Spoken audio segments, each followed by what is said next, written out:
equal to x plus 1. So you can see that x continues to be positive inside the loop body. So in that case, we have what we call the infinite loop. So let's try to explore a few examples on the while statement. So first, there are three types of while loop. So there are three types of while loop. So the first type of while loop is called the centennial control while loop. So this will be our example. So the second type of while loop is called the counter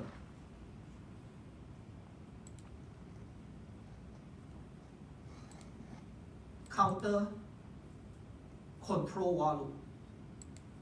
That is to say, we want to see how many times we want to stay inside the loop body. And the third type of while loop is called the flag control while loop. So let's look at our first example.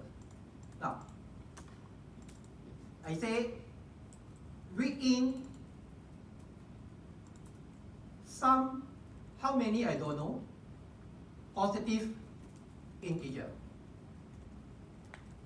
until a negative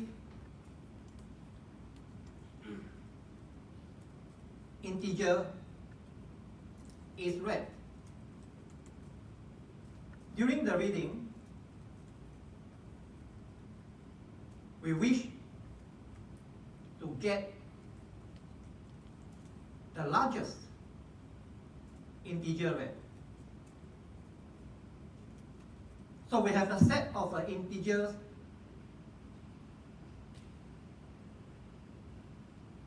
to be read.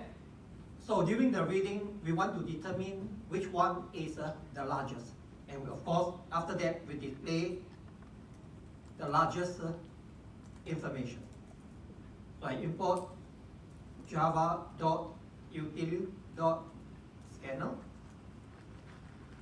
So a class has while number 1. I have a main method.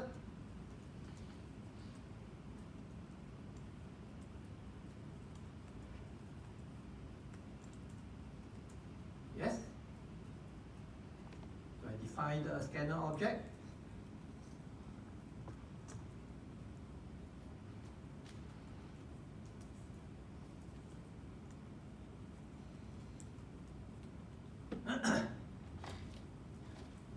So suppose I declare a variable in. I also declare the largest number. Now I sit in front of the workstation. I system.out.print. Enter an integer. So I can assume that the first integer read n is equal to input dot next in. I can assume that the first integer read is the largest one. Assume that I don't have any other numbers, then the integer obviously is the largest one. Now I say while n is greater than 0, I try to read in another integer. So enter next integer. So I say n is equal to input dot next in. I compare. I say if n is larger than the largest number, in that case, largest number become n. I continue to read until when until user enter a negative number. So when I come out from the while loop,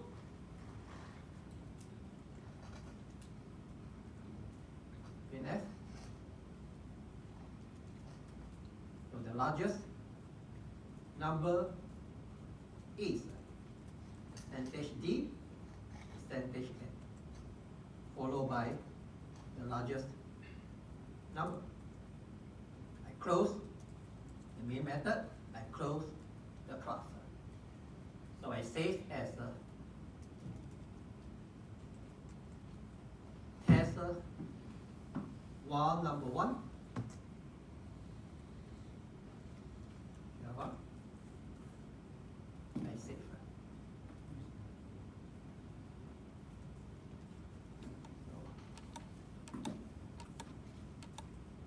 So I Java test while number 1 dot Java. So Java test while number 1. I enter an integer, another integer, another integer, another integer, another integer, another integer, another integer, until user enter a negative number. I exit from the while loop.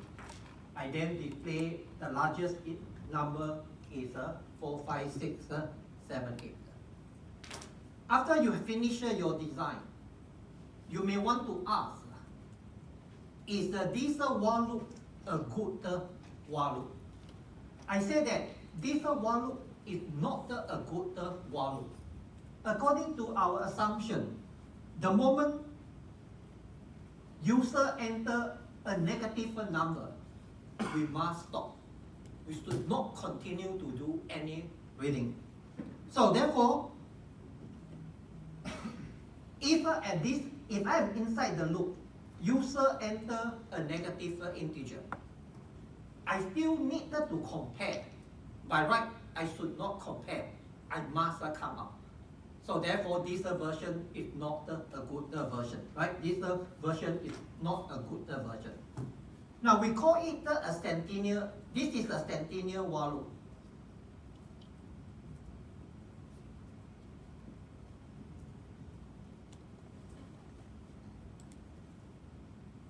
Because we base on a value greater than 0, a number, to signal whether we want to enter to the looped body. So this while loop is known as the centennial control while loop. So this while loop is not good, because whenever we enter a negative number at this level, we should not do any more comparison.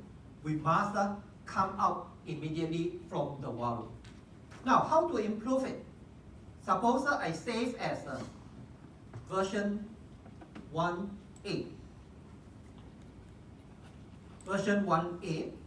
I do a slight change for that. I say largest number is equal to minus 888. Now, at this level, immediately I go in. If n is a positive, I go in, I compare n with the largest number. If n is greater than the largest number, I say largest number is equal to n. After that, I enter the next number. If at this level, user enter a negative number, immediately we go up to the while loop, we test that n is a negative. We don't do any more comparison. Immediately we come out, right? So if you compare this, though we have the same result, but this version is better than the previous version.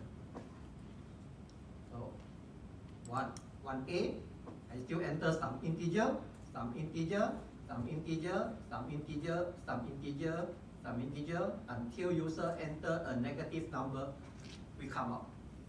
So this while loop is called a centennial control while loop. Second example,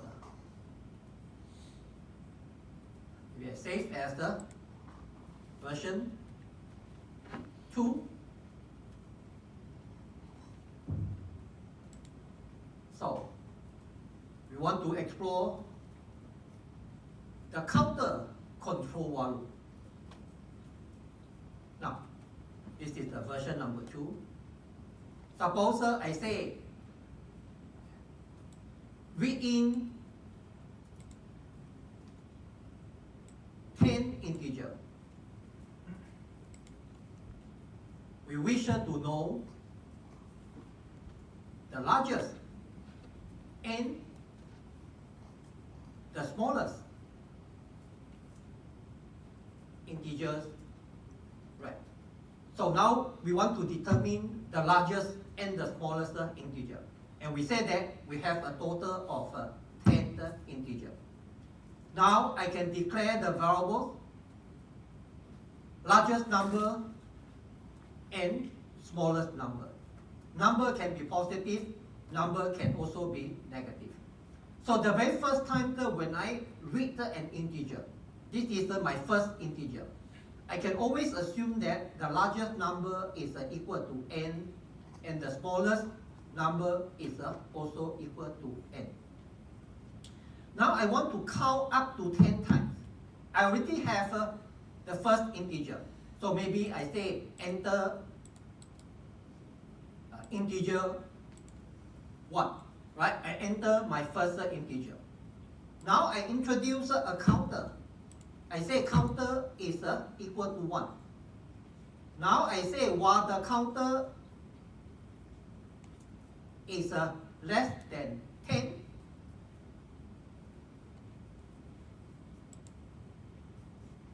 less than or equal to 10, I want the total of equal to 10. Now I say plus the counter. I increase the counter by 1.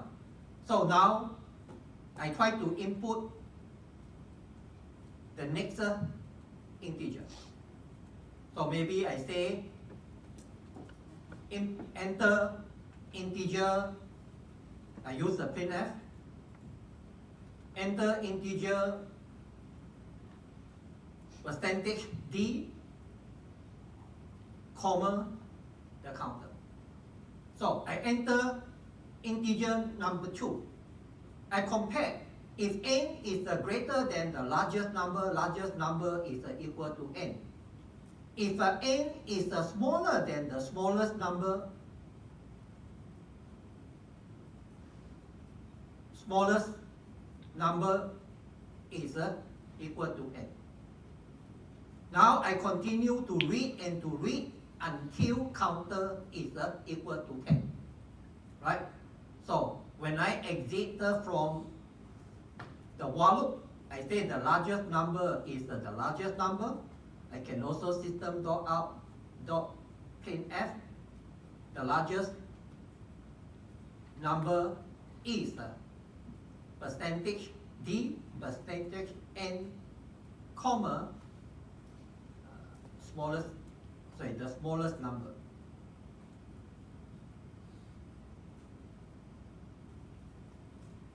Smallest number. So I save.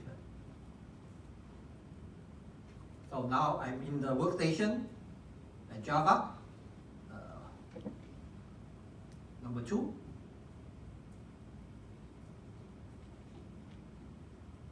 Smallest.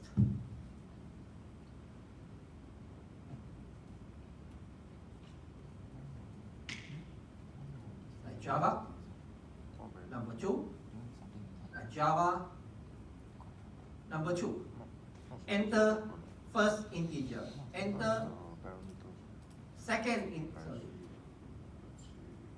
Also good, I come out again.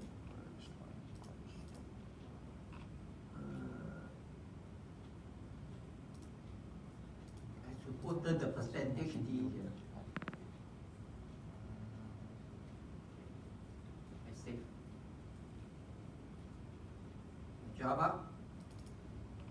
Java, so I enter first integer, second integer, Integer can be positive, integer can be negative, positive, right? I enter a total of, how come 11 integer? Just now I actually wanted to put smaller than 10, because we have read 1 already. So it doesn't matter, I just put it here.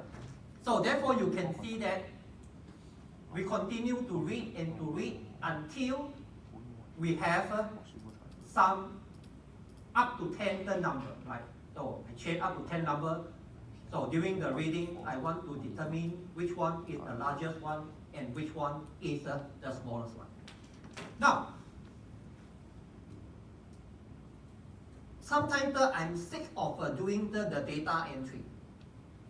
I rather prefer system give me some integer, and I make use of this set of integer to determine the largest one and the smallest one. So I introduce another class called the random class. So import java.util.random. So we have the random method inside the max class. So I say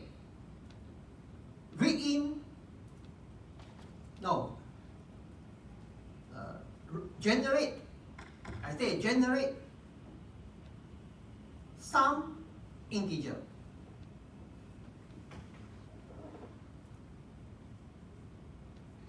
Determine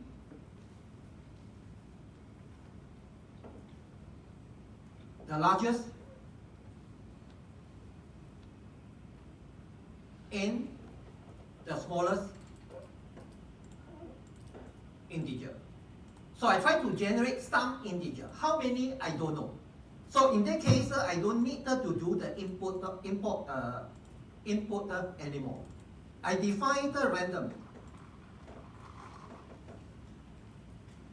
So I create an object of a random class. I call it the rand is equal to new random. So all the integers are randomly generated. How many of them? Suppose I want to have a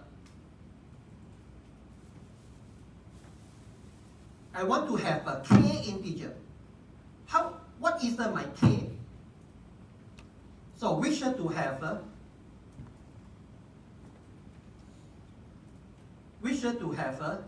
k integer. Now, what is my k? I can say rand.nextIn. Rand.nextIn will give us a value, positive or negative. Right? Can be positive and can be negative. So in that case, I try to take the absolute value. I say maths.abs. So I try to take the absolute value of this one. So I say percentage 10 plus 10. What does that mean? I want to have a minimum 10 integer. Maximum is 19 integer. When I say math.nextIn percentage 10, the remainder will be from 0 up to 9. So if I plus 10, I will have an integer from 10 to 19, right? 19 integer, right? So now I include a counter. I say in counter equal to 1. Same thing, I try to generate my first integer. So generate the first integer.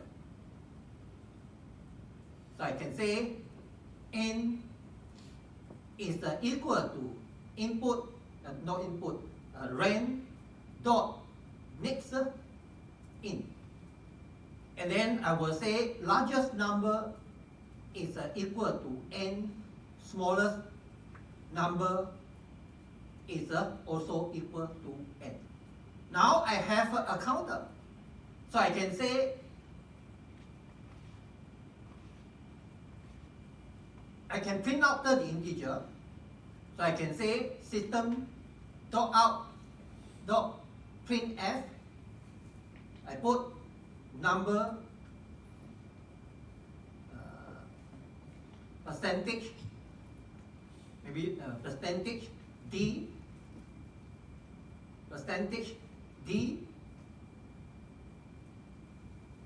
and the colon percentage d. Okay. After that, I have percentage n. I have the counter and also the number n. So I put my counter above. So I have I cut this one and put it here. So I generated the first integer. Now I can say while counter is lesser than 10. So I try to get the second integer. So I can say n is equal to ren dot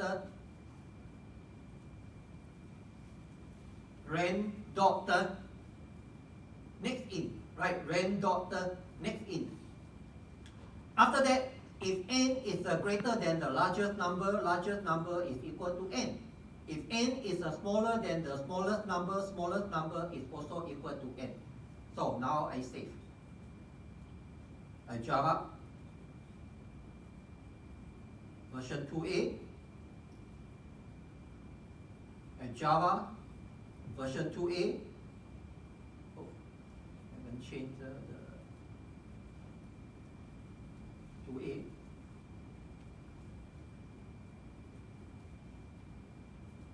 And Java version 2a. Okay. Okay. Number 1. Largest number. I didn't display. Have I displayed? Sorry, I need to display. I copy this one and put it inside. Otherwise, I don't know how many integers. I save. So I Java. So now you can see that I have a set of integers. Integer can be positive, can also be negative. By looking at the integers are quite large, right? So if you use the random class to generate the integers can be quite large, can also be quite small, right? So in terms of absolute value, it's very large. Next examples, we also try to make use of the method in the maths class. I save as version 2b. Now I change everything to double. I change this to double, this to double. So this one the same, this one no change. This one I say percentage 0.3f, right? So now I don't use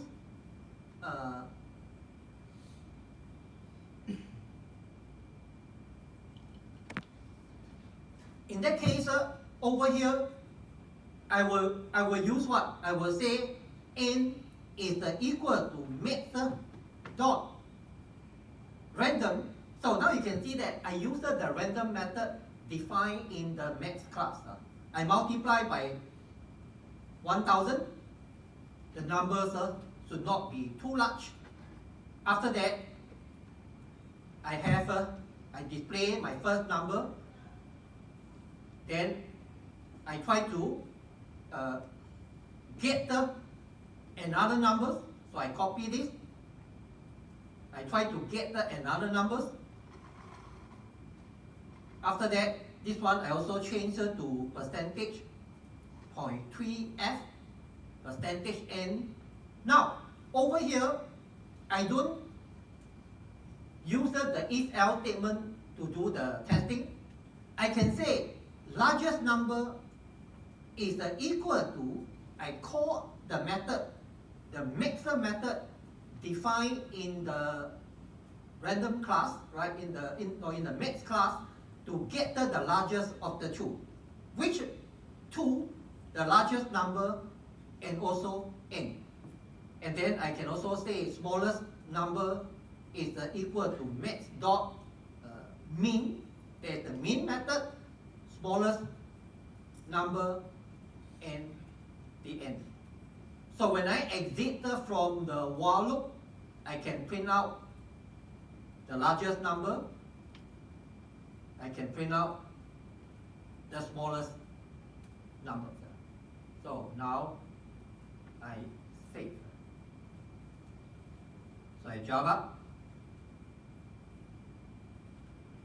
2B. If I change to 2B,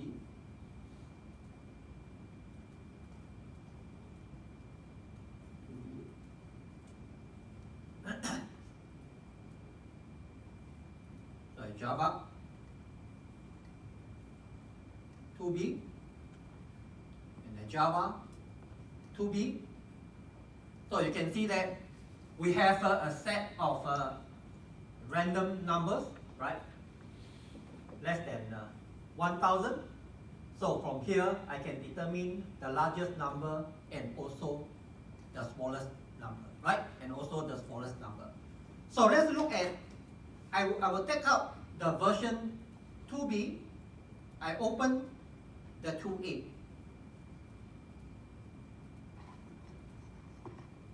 So I save as version 2C. Over here, we perform a testing.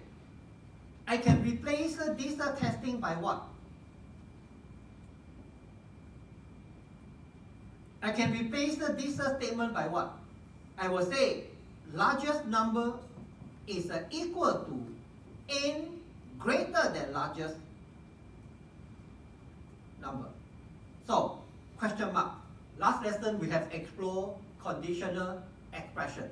So, if n greater than largest number is equal to n. Otherwise, largest number. So for this statement,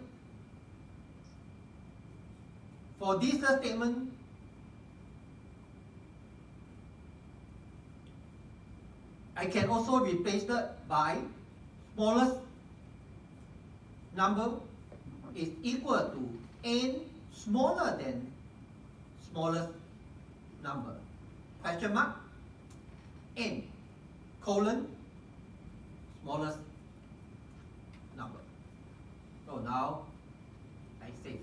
Last lesson we said that the simple if-else statement can be replaced by a conditional expression. If I change to 2C, I save. I Java 2C, and I Java 2C. So you can see that we also have some similar outcome, right? The largest number is quite huge, and the smallest number is quite small. Tired, overwork.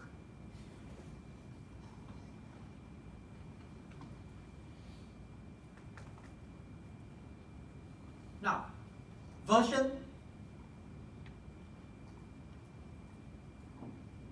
Now I say, in fact, I can just save as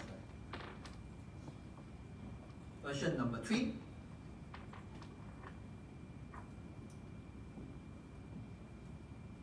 We want to explore the flag control while loop.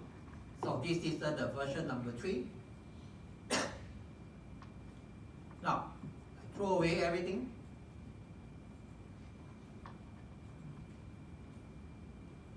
So, I may be able to to get the, no, I do the reading first. So now I say, read in a positive integer n and a digit k. We wish to see if k is in n. For example,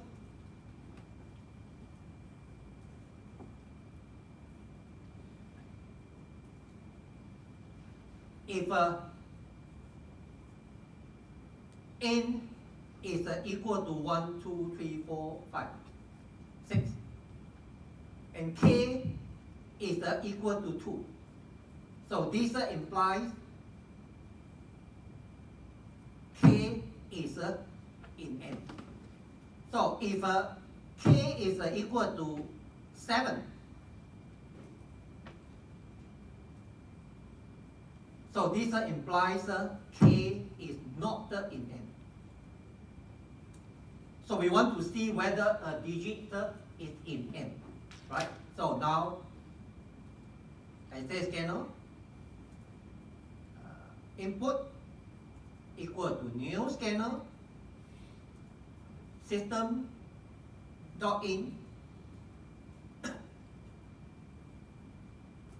So system dot in, I have my n and my k. So now I say system dot out dot print enter n and k. So now my n is equal to input dot next in, and my output is k is equal to input dot next in. Now I define the last digit. I define a Boolean variable found is equal to false. So what I'm going to do is what? Suppose I'm given an integer 1, 2, 3, 4, 6. If I want to get a digit from n, the easiest digit to get should be the last digit. I can get the last digit from n. I try to compare the last digit with the k. If the last digit is equal to k, I found it. If I found it, I can come out from the while loop. If I can't find it, I continue to look for it until when? Until n becomes 0. Because every time when I get a digit from n, I will eliminate, I will delete the last digit of n. So sooner or later n will become 0, right? Sooner or later n will become 0. So you will see how I put that in. So I can say, wow, I haven't found it. N is still positive. So while I haven't found it, n is still positive. Now I define the last digit of n. The last digit is what? N percentage 10. I say if the last digit is equal to k, I found it. So I can say found is equal to true. Otherwise, I delete, I remove the last digit of n. I will say n is equal to n divided by 10. So when I come out from the while loop, I ask, have you found it? If found, your system dot out dot print line, you can say digit found. Else, maybe print line system dot out dot print line digit not found. Okay? So now I save. So I Java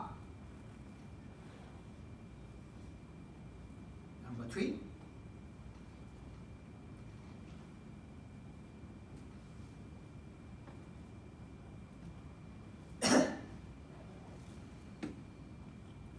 So I Java number 3, I Java number 3.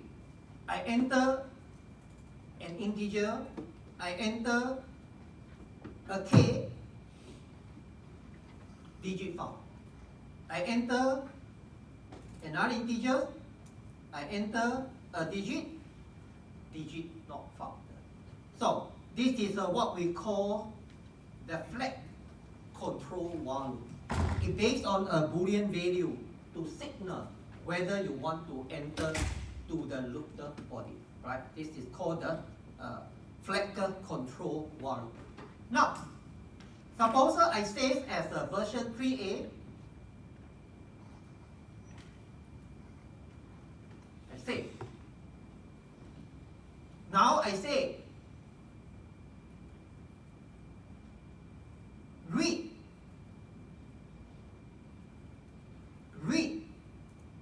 5 set of info to test your design. So that to say I want to do what?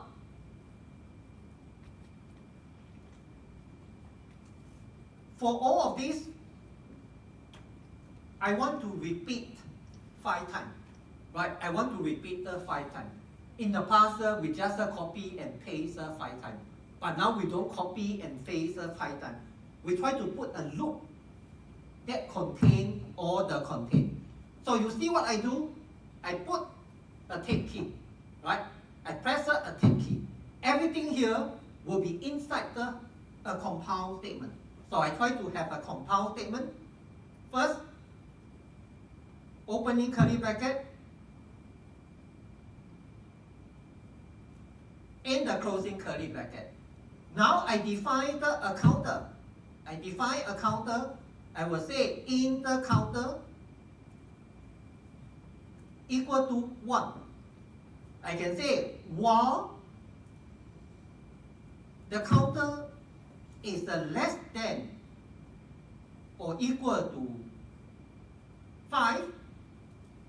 So now I say system dot out dot printf. So now I can say set number percentage d colon, maybe just a percentage d followed by a space, percentage n the counter.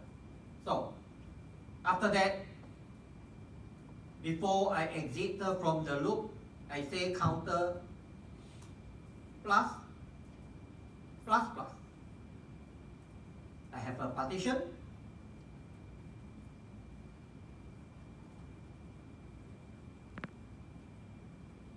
Okay. I save. I Java 3a.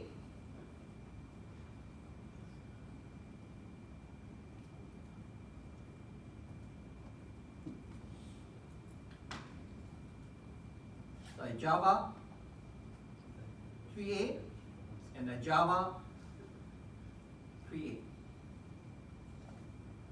I haven't changed the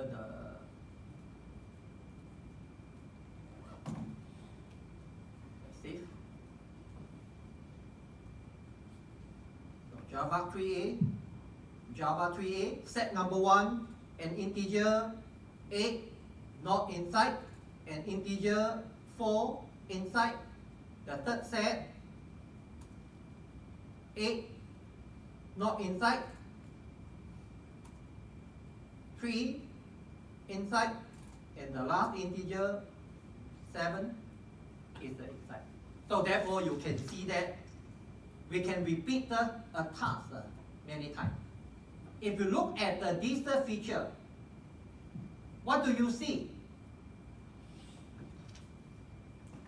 This loop is inside another loop. So this is what we call the nested loop, right? So therefore, inside a loop, you can do whatever you want inside the loop. So this is just the start of a repetition control structure.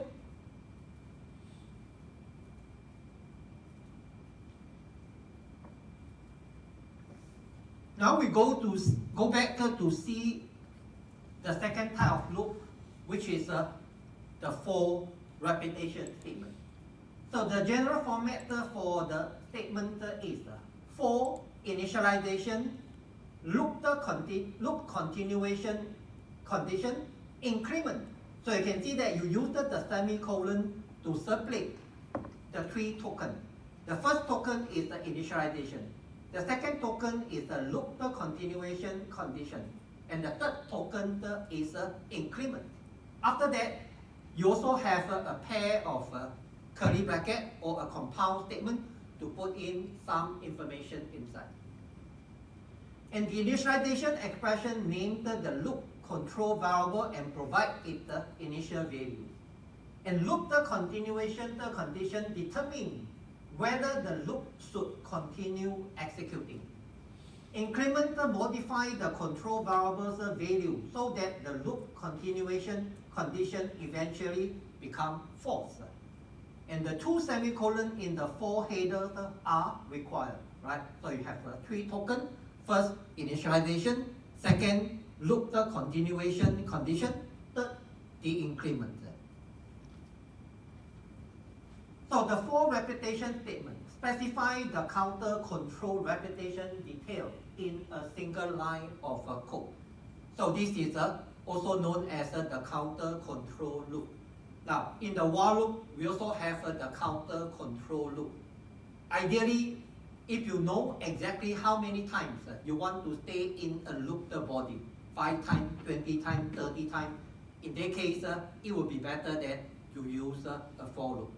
So in general, while loop can handle all types of cases, right? So up to you to choose. But I always have a preference. When I know how many times I want to stay inside the loop body, in that case, I may want to use the for loop. Otherwise, most of the time, I use the while loop. Of course, later we'll see more examples on the while loop. In fact, knowing one loop, a lot of games can be done, right? So, therefore, we have the for is the reserved word.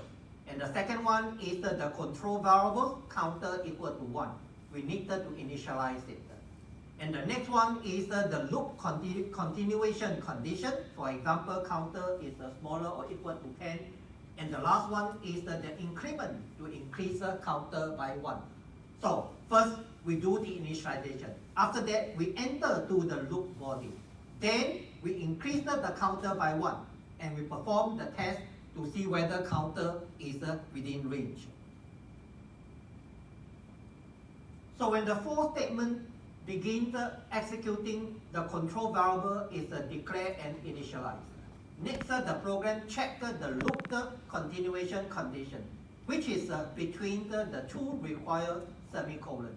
If the condition initially is true, the body statement executes.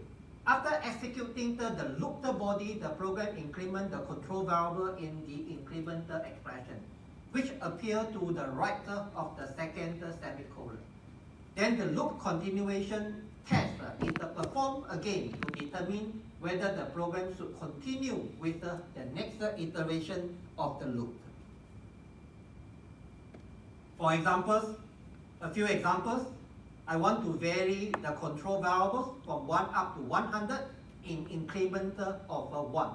I have the for in I equal to 1, I is smaller or equal to 100, I plus plus.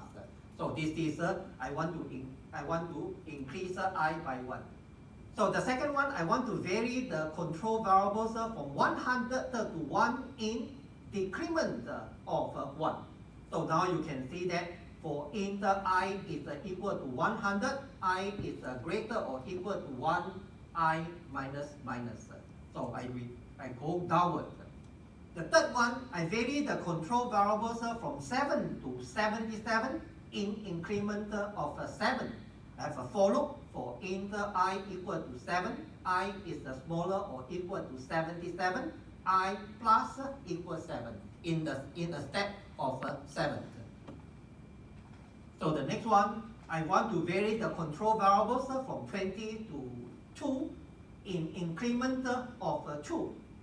For int I equal to 20, I is greater or equal to 2, I minus equal 2. And the next one, I want to vary the control variable over the value 2, 5, 8, 11, 14, 17, and 20, right, in an increment of 3. So I'll start for int I equal to 2, I is smaller or equal to 20, I plus equal 3. And the next one, I want to vary the control variable over the value 99, 88, 77, and so on, right until the 0. In that case, I can have a for loop for int I equal to 99, I is greater or equal to 0, I minus equal 11. So let's look at how to use it in a program. Suppose just now we saw the while loop to print out the number from 1 up to 10. Now it would be better that we use a for loop for int counter equal to 1, counter is smaller or equal to 10, counter plus plus. I system.out.printf the counter, right? So now output will be from 1 up to 10. So if we use the UML activity diagram to see how does the for loop, for statement look like. So there is a merging point, come to here. You perform a testing to see whether counter is it smaller or equal to 10. If a counter is smaller or equal to 10, you display the counter value.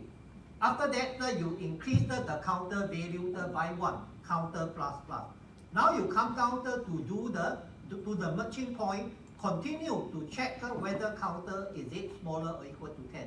If true, we continue to display and to add, to increase and so on and so forth.